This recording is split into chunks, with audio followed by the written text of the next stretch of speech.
Le Secours catholique vient de réaliser en Île-de-France une étude sur la fracture territoriale. Alors cette fracture territoriale existe déjà depuis longtemps, puisque l'Île-de-France a la particularité d'avoir en son sein et le département le plus riche et le département le plus pauvre de France, entre la Seine-Saint-Denis et les Hauts-de-Seine. Donc cette fracture, on la connaissait, mais les bénévoles sur le terrain remontaient des informations comme quoi, dans les lieux de grande pauvreté, cette fracture avait tendance à s'accentuer. Au moins, la perception qu'ils en avaient, c'est que la pauvreté s'enquistait, devenait de plus en plus lourde, avec de moins en moins de possibilités de la prendre en compte dans ces lieux-là.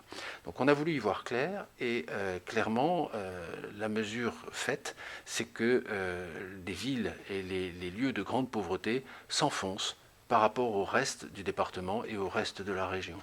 Donc ça veut dire qu'on commence à avoir une économie à deux vitesses entre les zones de forte pauvreté qui sont un peu laissés pour compte et le reste qui vit de manière à peu près normale. Alors, quand on dit s'enfonce, ça veut dire quoi? La mesure, on l'a faite au niveau du revenu par habitant, en prenant les 10 communes les plus pauvres de chacun des départements et en comparant l'évolution des revenus par rapport à la moyenne du département.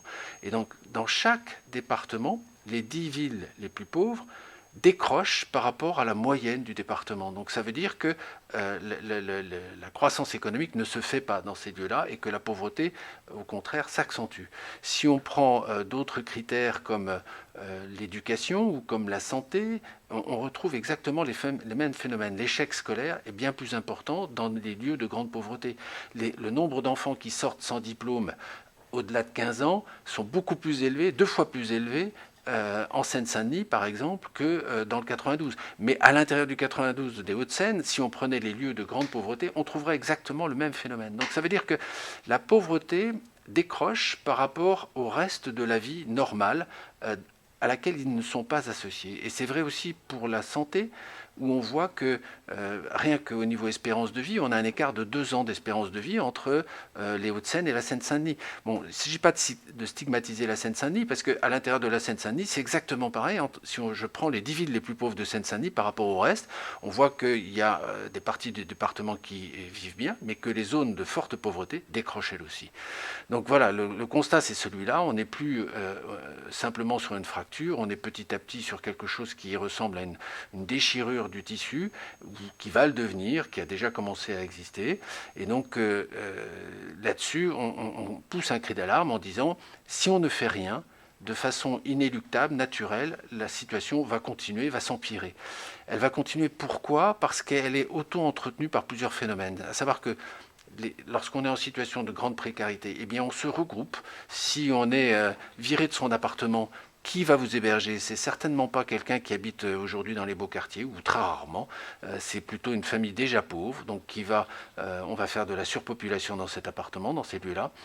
L'autre phénomène, c'est que au niveau hébergement et toutes les populations qui arrivent et qu'on pourrait loger un peu n'importe où en Île-de-France, c'est à peu près systématiquement dans des lieux de pauvreté qu'on va le faire, parce que, économiquement parlant, pour préempter un hôtel, le SAMU social a plus de facilité à le faire dans le nord de Paris que dans le 16e arrondissement ou dans le 7e. Donc c'est toujours dans les lieux déjà pauvres qu'on va rajouter de la pauvreté. On a plus de 34 000 personnes à l'hôtel en ce moment, dont plus de la moitié d'enfants.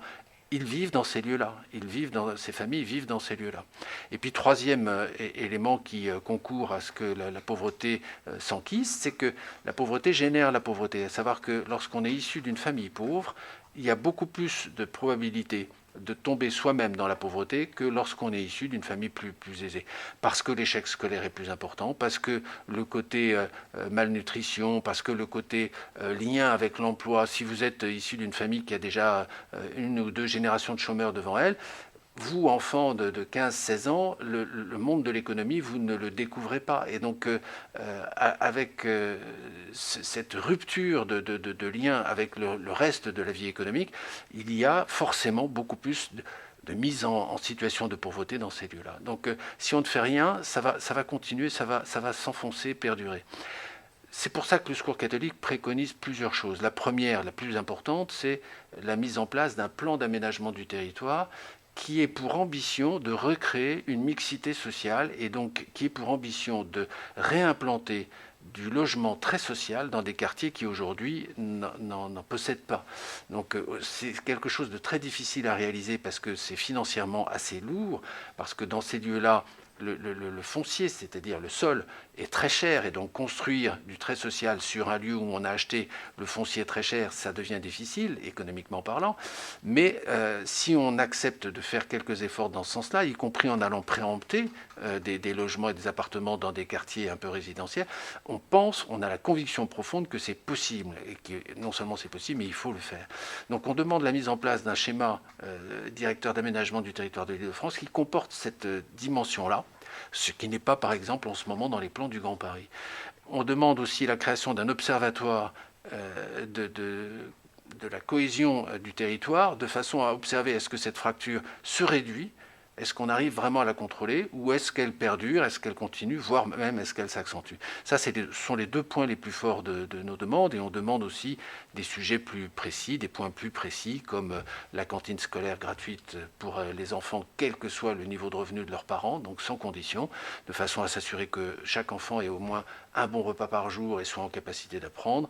Et puis la préscolarisation des enfants entre 2 et 3 ans, on sait que c'est une aide considérable à la socialisation des enfants, à l'apprentissage du langage, et il faut vraiment que ces mesures-là se déploient rapidement dans les lieux de grande pauvreté en priorité.